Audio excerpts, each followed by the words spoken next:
What were the African-American recipes that carried us through the Civil Rights era? These dishes kept families nourished, stretched every hard-earned dollar, and brought people together in the midst of struggle. When survival tasted like this, how could those flavors ever disappear? Cowpea stew with okra was never just a filling dinner. It was a living thread to West African foodways that survived the Middle Passage, adapted to new lands, and continued to nourish people through generations. In the kitchens of the Civil Rights era, this stew served as both a reminder of heritage and a practical way to feed a household with whatever could be gathered. Dried cowpeas, bought cheaply in bulk, were soaked overnight and slowly cooked with okra until everything softened into a thick, hearty pot. The flavors were simple but bold: garlic, onions, and a hit of red pepper for warmth. When a ham hock, smoked bone, or bit of salt pork was available, it enriched the broth, but even without meat, the dish carried deep, earthy flavor. The okra thickened the stew naturally, creating a silky texture that held onto cornbread or rice. Leftovers reheated beautifully, making the pot last for days. Families didn't just share a meal, they shared the quiet comfort of carrying forward something older than hardship itself. It was the taste of resilience, a dish that whispered of survival while giving strength to face another day.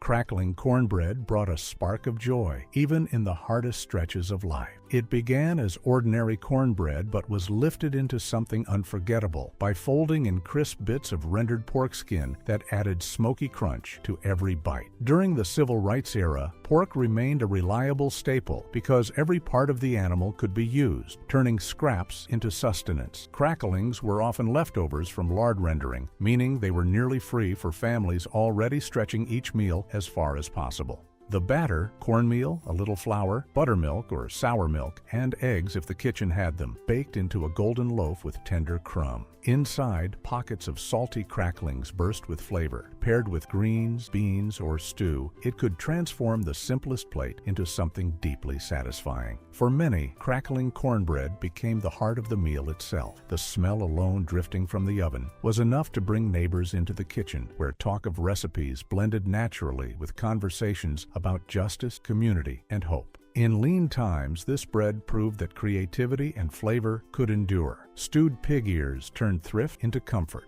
In a time when every part of the animal mattered, pig ears were a familiar ingredient in many African-American kitchens during the Civil Rights era. Though tough at first, they softened into rich, tender pieces when given time and care. Cooks cleaned the ears well before simmering them in a pot with onions, garlic, bay leaves, vinegar, and spices like black pepper or crushed red pepper. The vinegar helped soften the meat and added brightness that balanced the dish's richness. A smoked bone, ham hock, or turkey neck might be added when available, deepening the broth's flavor. After hours of slow cooking, the pig ears developed a glossy, gelatinous tenderness that clung to the seasoned broth. Served over rice or with cornbread, the meal felt hearty and comforting despite its humble beginnings. For many families, stewed pig ears were not just about making do, but about honoring a tradition of nose-to-tail cooking rooted in African and southern rural life. In kitchens alive with laughter, stories, and the slow simmer of pork, pig ears carried the pride of transforming what others overlooked into nourishment. Turnip green soup represented the art of turning the garden's offerings into something sustaining.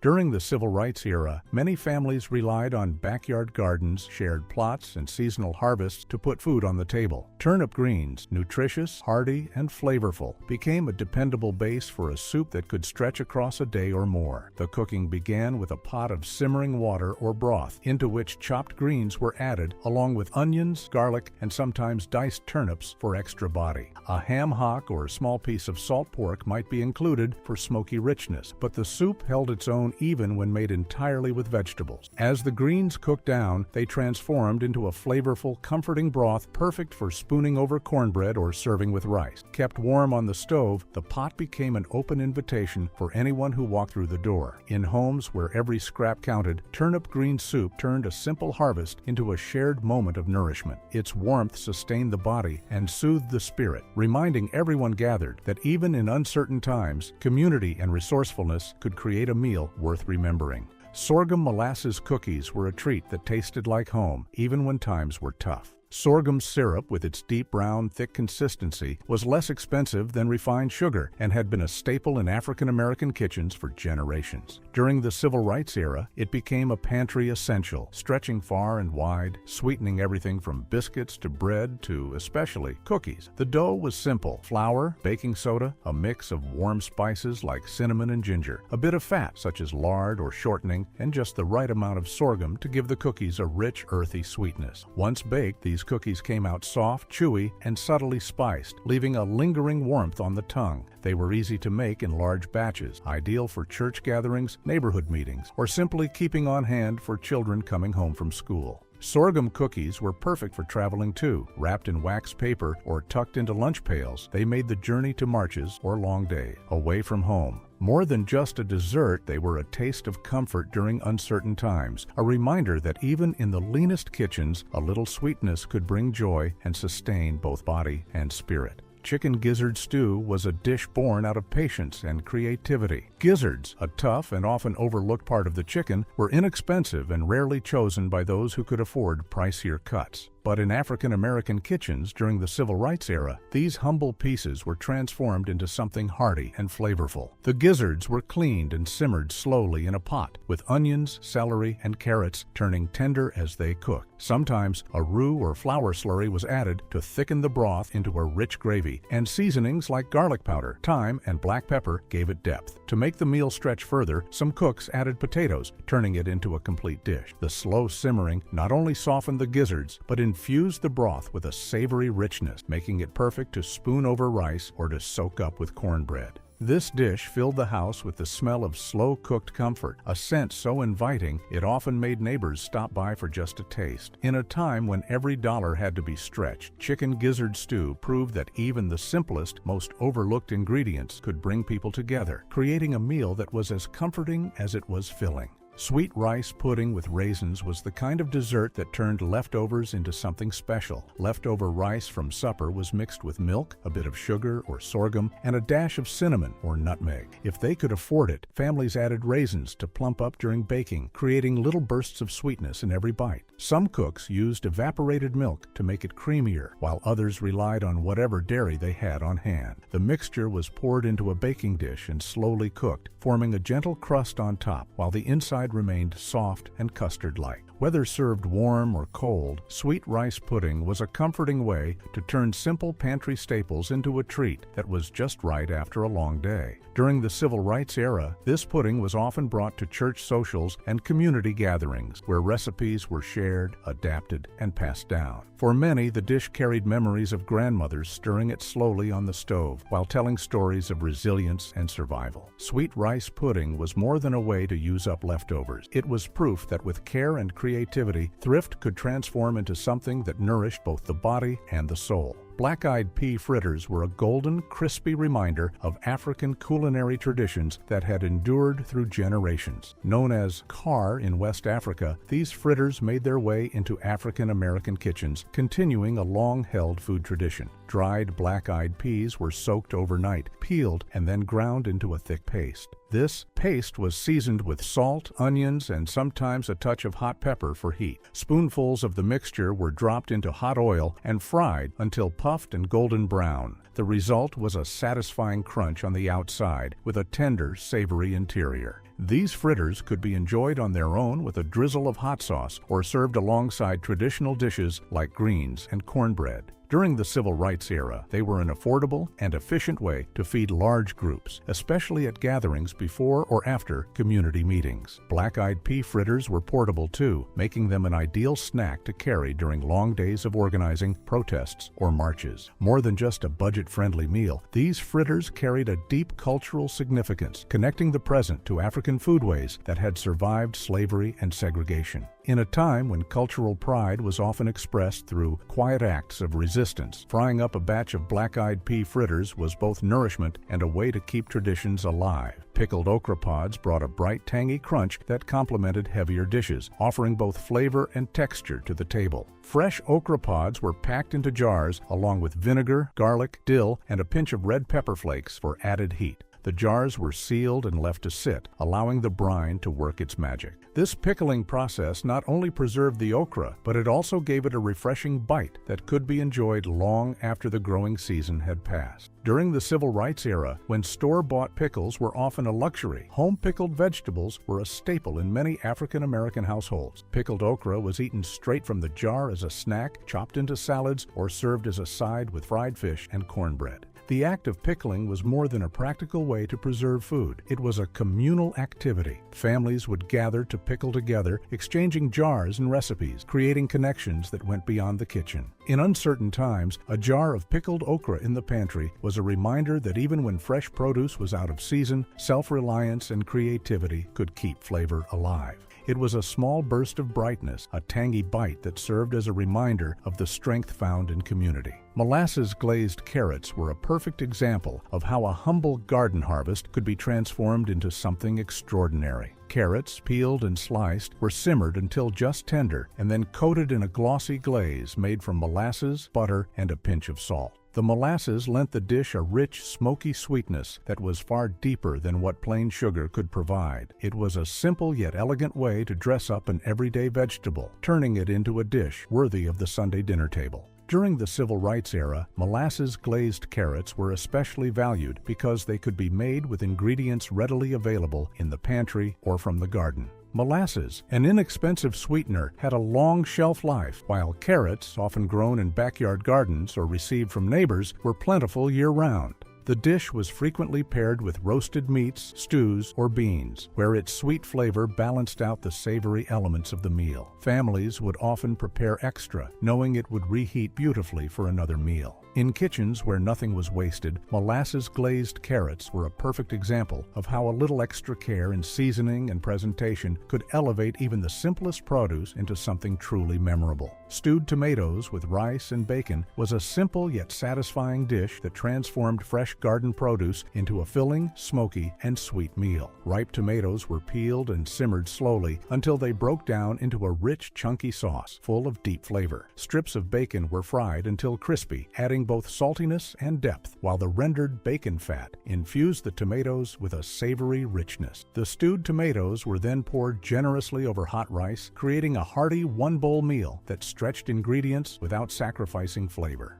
During the Civil Rights era, this dish was common in households where home gardens and preserved meats were essential. The balance between the acidity of the tomatoes, the salty crunch of bacon, and the softness of the rice created a comforting contrast. This dish was just as fitting for a quick weekday meal as it was for a Sunday supper. Cooks often adjusted the seasoning by adding a pinch of sugar to soften the tang of the tomatoes or a splash of hot sauce for an extra kick. This was comfort food born from necessity, where each bite reflected the creativity and resourcefulness of making the most out of what was available. Ash-roasted sweet potatoes were a rustic, no-frills comfort food that relied on nothing more than a warm hearth. Whole sweet potatoes, skin on, were nestled deep into the hot ashes of a wood-burning stove or fireplace where the heat slowly baked them from the inside out. As they cooked, the natural sugars in the potatoes caramelized, developing a deep, honeyed sweetness. Once tender, they were pulled from the ashes, brushed clean, split open, and eaten while still steaming hot, often with a pat of butter or a sprinkle of salt. The cooking method required patience, but no special ingredients or tools, making it perfect for families with limited resources. During the Civil Rights era, especially in rural areas where electricity and modern ovens weren't always available, this technique kept families connected to older food traditions. Sweet potatoes roasted in this way were often enjoyed as a warm snack on chilly days, offering a comforting reminder that simple, nourishing food didn't need gadgets or fancy equipment, just fire, patience, and time.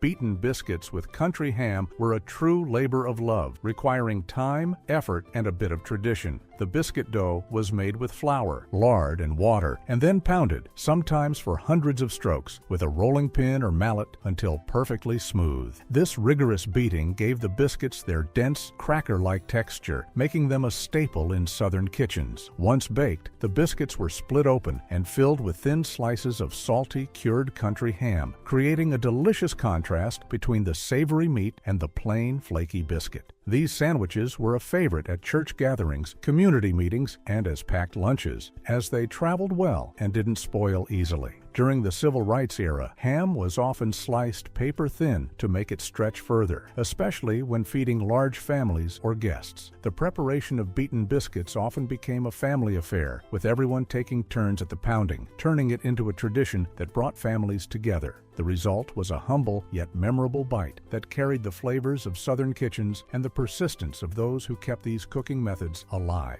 Cane syrup popcorn balls were a sticky, sweet treat that brought joy to holidays, school fairs, and church socials. Freshly popped popcorn was coated in a hot syrup made from cane syrup, butter, and sometimes a touch of vanilla. While still warm, the syrup-coated popcorn was shaped into tight, round balls, with the cooling syrup holding everything together. The rich, earthy sweetness of the cane syrup gave the popcorn a flavor far more complex than regular sugar, creating a treat that was both nostalgic and delicious. These popcorn balls were often wrapped in wax paper and handed out during special occasions, making them feel like a small, homemade gift. During the Civil Rights era, cane syrup popcorn balls provided a way to make something festive without needing expensive ingredients. They could be made in large batches, feeding many people with just a few simple pantry staples. For children, they were a highlight of community gatherings, while for adults, they served as a sweet reminder of simpler times. The process of making them often filled kitchens with laughter, sticky fingers, and the warm aroma of caramelized sugar, creating memories that would last long after the last bite. Field pea salad with onion and vinegar was a refreshing dish that made the most of leftover peas from dinner. The peas were drained, cooled, and tossed with finely chopped onions, a splash of vinegar, and a touch of oil or bacon drippings for added richness. The result was tangy, light, and hearty enough to stand alone as a side dish, perfectly complementing fried chicken, pork chops, or fish. This salad was ideal for hot summer days when cooking a heavy meal felt too much, offering a cool and flavorful contrast to the main course. During the Civil Rights era, this was a practical dish because it used ingredients already on hand and required no extra cooking. The vinegar acted as a preservative, allowing the salad to be prepared in the morning and kept for later without spoiling. Field pea salad was a staple at church picnics and community potlucks, where large bowls of it were often passed around, alongside other homemade favorites. For many, the flavor was tied to the height of summer, when gardens and fields overflowed with fresh, homegrown peas, providing nourishment and a taste of the season's abundance. Rabbit stew with vegetables was the type of slow-cooked meal that transformed limited resources into something rich and deeply satisfying. Whether hunted or raised, rabbit was browned in a pot and simmered for hours with onions, carrots, potatoes, and whatever other vegetables were available. The slow cooking process made the meat tender and infused the broth with a savory depth of flavor. During the Civil Rights era, rabbit was a practical choice for many rural African American families because it was locally sourced and didn't require store-bought meat. This stew was often thickened with flour or cornmeal, making it hearty and ensuring that each bowl could feed a family. It was typically served with cornbread or biscuits, which soaked up the rich, flavorful broth, turning the meal into a comforting and filling feast. Beyond its practicality, rabbit stew carried a strong sense of tradition. Often passed down through generations, this dish symbolized resilience, adaptability, and the ability to make the most of what was available. It was more than just a meal. It was a connection to the past, a way to honor the resourcefulness and ingenuity of those who came before. Cornmeal dumplings in collard pot liquor were a creative and resourceful way to turn leftover cooking liquid into a meal. Pot liquor, the nutrient-packed broth left after boiling collard greens, was saved and reheated, often enhanced with bits of ham or pork fat for extra flavor. Cornmeal dumplings, made from a simple mixture of cornmeal, flour, and water, were dropped into the simmering pot liquor and cooked until they were tender and absorbed all the savory, smoky flavors of the broth. The result was a hearty and nourishing dish that transformed humble ingredients into something truly satisfying. During the Civil Rights era, when every bit of food mattered and nothing from the kitchen was wasted, this dish was a perfect example of that mindset. Collard pot liquor was already rich in vitamins and minerals, so using it as the base for a meal was both practical and healthful. This dish was often served at midday, providing the energy needed to keep going through a long day of work. For many, it carried the comforting taste of home gardens, shared labor, and the pride in making something from the simplest of resources. Harmony grits with red-eye gravy was a breakfast or supper dish that combined creamy, comforting grits with a bold coffee-infused sauce. Grits made from ground hominy were cooked until soft and buttery, then topped with red-eye gravy, which was made by deglazing a skillet of fried country ham with strong black coffee.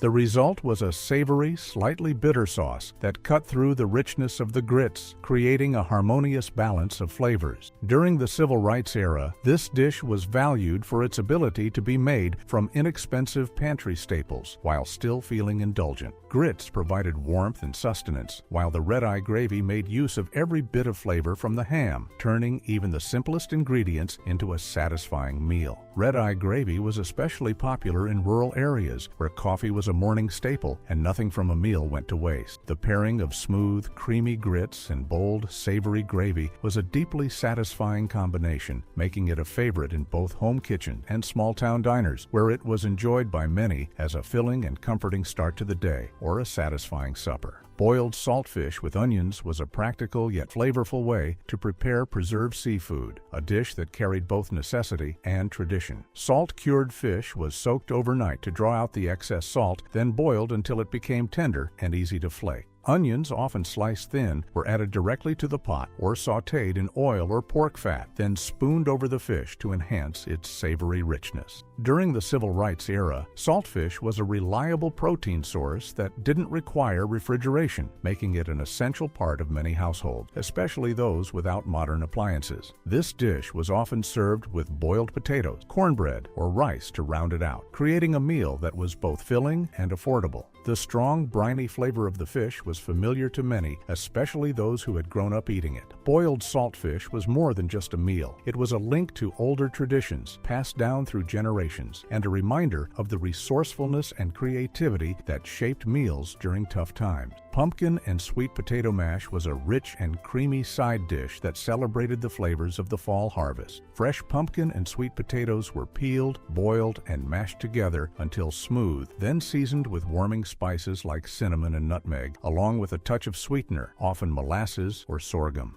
The result was a naturally sweet, earthy flavor that paired beautifully with roasted meats or fried chicken. During the Civil Rights era, this dish was a favorite because it made the most of affordable, homegrown produce, making it an economical choice for large gatherings. It added both color and comfort to the table, often making an appearance at holiday meals or community events. Some families would enrich the mash with milk or butter if they could afford it, while others kept it simple, focusing on the pure, natural flavors of the vegetable. Regardless of how it was prepared, this dish represented the practicality of using the full bounty of the harvest, ensuring that nothing went to waste and turning humble ingredients into something comforting and memorable. Cold watermelon rind soup was a creative and resourceful way to make the most of a summer melon, ensuring nothing went to waste. The usually discarded watermelon rind was peeled, chopped, and simmered with sugar or sorghum until tender. After cooking, the mixture was pureed and chilled, creating a cool, refreshing soup perfect for hot summer days. Sometimes a splash of lemon juice or a hint of mint was added to brighten the flavor, giving the soup an extra refreshing edge. The sweetened rind offered a subtle, unique flavor that was both light and satisfying. While not everyone was familiar with eating watermelon rind, those who embraced it often recalled it fondly as a taste of summer thrift.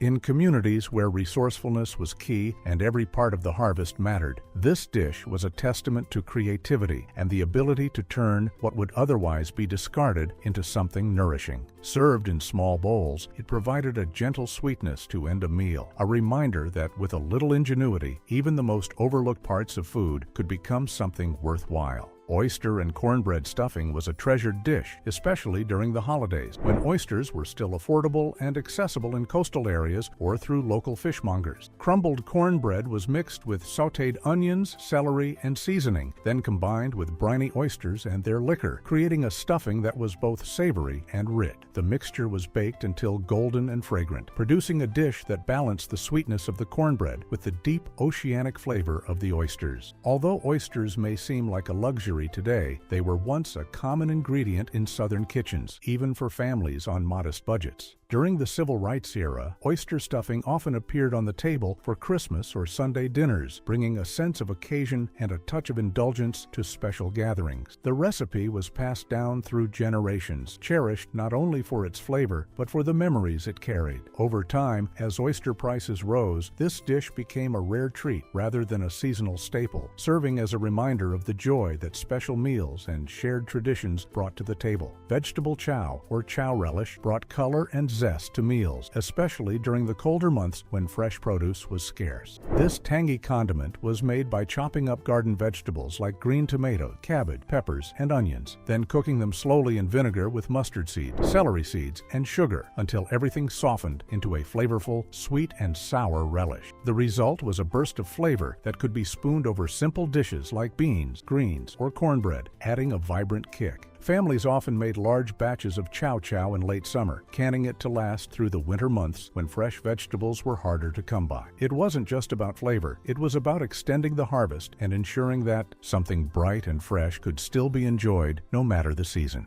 Chow chow could turn a pot of plain pinto beans into a hearty meal, and its tangy taste perfectly complemented the richness of pork-heavy dishes. For many families, chow chow was a taste of resourcefulness, community gardens, and the tradition of preserving food to get through leaner times. Peanut soup with sweet potatoes was a hearty, nourishing dish that blended the earthy flavor of ground peanuts with the natural sweetness of slow-cooked sweet potatoes. This recipe, deeply rooted in African culinary traditions, was brought to the American South by enslaved people, adapting to local ingredients along the way. Peanuts were ground or mashed into a paste and simmered with onions, spices, and chunks of sweet potatoes until everything melded together into a creamy, thick soup. It was both affordable and filling, using simple ingredients that could feed an entire family. During the Civil Rights era, peanut soup was a practical choice for many. It offered a complete meal with protein, carbohydrates, and comfort, all in one pot. The soup could be seasoned differently depending on what was available, from smoky paprika to fresh greens stirred in at the end for extra flavor. Often served with cornbread, this soup became more than just a meal. It was a reminder of heritage, resilience, and the ability to create something nourishing from the simplest ingredients in the pantry. For many, peanut soup with sweet potatoes represented a connection to the past and a way of making the most out of what little was available. Dandelion greens with vinegar transformed a simple foraged plant into a beloved side dish, especially during early spring when gardens were just beginning to produce. The young, tender greens were gathered from fields or yards, washed thoroughly, and then either boiled or sautéed with a bit of pork fat or butter until they softened. Just before serving, a splash of vinegar was added to brighten their naturally bitter flavor, making the dish both refreshing and nourishing. Dandelion greens were the kind of food that cost little more than time and knowledge. It was a dish rooted in a connection to the land and an understanding of which plants could be eaten and enjoyed. For many African American families, foraging was not just a tradition, it was a necessity that linked them to past generations who had survived by knowing how to live off the land. These greens brought variety and vital nutrients to diets that might have been heavy on starches and preserved foods. They were proof that even during the leanest months, the earth still provided sustenance for those who knew where to look, offering a taste of nature's bounty right at their doorstep. Apple stack cake with sorghum syrup was a true labor of love, transforming simple ingredients into something extraordinary. Thin layers of spiced cake were stacked with a filling of stewed apples, simmered with sorghum syrup until they became thick, flavorful, and deeply sweet. As the cake rested, the layers softened, melding together into a tender, almost pudding-like texture that was rich but not overwhelmingly sweet. This was more than just a dessert. It was a special occasion treat, often prepared for weddings, church gatherings, or major holidays. The act of making the cake was just as important as eating it, and the process of layering the cake became a tradition itself. Sorghum syrup, with its deep, almost smoky sweetness, reflected the agricultural roots of the community, especially in areas where cane sugar was a luxury. During the Civil Rights era, families often saved their best ingredients for this cake, knowing it would bring people together around the table. It became a symbol of celebration, a reminder that even in difficult times, traditions could bring joy and create moments of connection through shared effort and love. cabbage and potato hash was a dependable, hearty dish that stretched small amounts of food into a meal large enough to feed the whole family. Chopped cabbage and diced potatoes were sautéed in a skillet with onions and a bit of fat, often leftover drippings from cooking meat, which added extra flavor. Seasonings like salt, pepper, and a dash of vinegar helped balance the richness and bring out the natural flavors of the ingredients. This dish was simple but satisfying, able to be served on its own or alongside a small piece of meat. During the Civil Rights era, when many families had to make do with limited resources, cabbage and potato hash became a reliable way to feed a family without spending much. It was also an excellent way to use vegetables that stored well through winter, ensuring nothing went to waste. The simplicity of this dish belied its importance. It kept bellies full, provided warmth on cold days, and showed that comfort could be found in the most unassuming combinations, all while making the most of whatever was available. Fried cornmeal mush was a way to breathe new life into leftover cooked cornmeal, a staple in many homes. Once the mush had cooled and firmed up, it was sliced into thick pieces and fried in a hot skillet until the edges turned crisp and golden with a soft and creamy center. This dish offered a delightful contrast in textures, crispy on the outside, tender on the inside. It could be served with syrup for breakfast, with gravy for supper, or even as a simple snack during the day. During the Civil Rights era, fried cornmeal mush was a practical and frugal habit, a way to ensure food didn't go to waste while still making it enjoyable. The dish carried with it the warmth of family kitchens and the comforting smell of frying cornmeal, signaling that a meal was ready. Although made from the most basic ingredients, fried cornmeal mush was a perfect example of how skill and tradition could transform leftovers into something that felt entirely new and satisfying, making it a beloved part of many households. Benny seed candy was a sweet reminder of African heritage and culinary tradition. Made by toasting sesame seeds, known as Benny seeds in the South, and binding them together with caramelized sugar or honey, this brittle-like treat was crisp, nutty, and fragrant. Often made in small batches for holidays or church events, it was a simple yet deeply meaningful candy. Benny seeds were brought to America by enslaved Africans, and recipes using them survived as a quiet act of cultural preservation. Making the candy required patience, as the sugar had to be cooked to the perfect stage before adding the seeds, and then the mixture was quickly spread and cut into pieces. For families during the Civil Rights era, Benny seed candy was not just a sweet treat. It was a piece of history shared with every bite. It was a way to honor and preserve African culinary traditions, and sharing the candy wasn't just about sharing food. It was about sharing stories, cultural connections, and a piece of heritage that had endured for generations. Even as more mainstream sweets became popular, Benny seed candy remained a cherished link to the past. Homemade buttermilk cheese was a simple and satisfying way to make use of soured milk, turning it into a fresh, mild cheese that could be enjoyed in many ways. The process was straightforward. Milk was gently heated until curds formed, then strained through cloth to remove the whey. The curds could be eaten plain, mixed with herbs, or spread over cornbread or bread. This old-fashioned method of making cheese was a way to ensure that nothing went to waste when milk began to sour, providing a source of protein without needing to buy expensive store-bought cheese. During the Civil Rights era, when many families couldn't afford commercial cheese, making it at home was both economical and rewarding. The process of making cheese was often passed down from generation to generation, with children learning alongside their parents so they could carry the skill forward. The flavor was mild yet fresh, a reminder that even the most basic foods could be nourishing and enjoyable when prepared with care. Homemade buttermilk cheese was a quiet, everyday example of self-sufficiency, turning surplus ingredients into something useful and delicious. Share your favorite old-time recipe in the comments. Like this video and subscribe for more rich slices of history and culture through food.